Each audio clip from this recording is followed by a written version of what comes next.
walk us through just some of the behind the scenes on how carried out some of the deportations with the flights from being invoked under the Alien Enemies Act? How did that play out behind the scenes, even a little to the timing with the judge's order?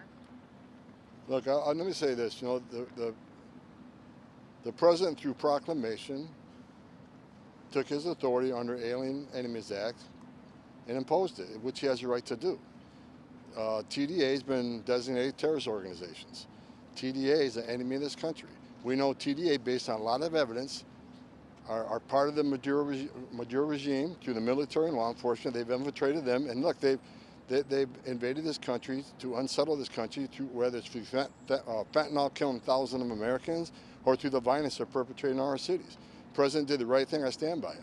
I thought, and we removed in one day over 200 dangerous people, including MS-13. It was the right thing to do. And I see the video that President Bukele put out. It was a beautiful thing. These people are going to be held accountable. Is every one of those guys a member of the gang? How do you know it, and why can't they sort that out with a lawyer and at a hearing?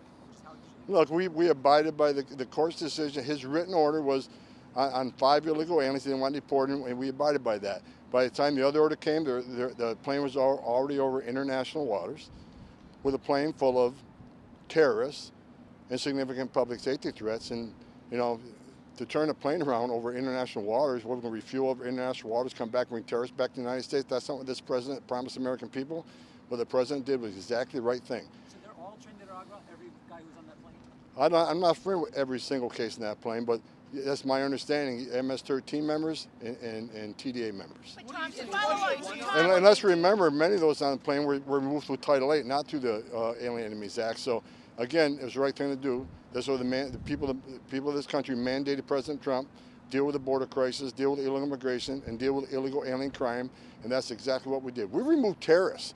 That should be a celebration. We removed terrorists from this country, and I stand by what the president did. Tom, I support 100%. To follow up on that, how do you determine whether somebody is a gang member? What criteria do you use? To various investigations.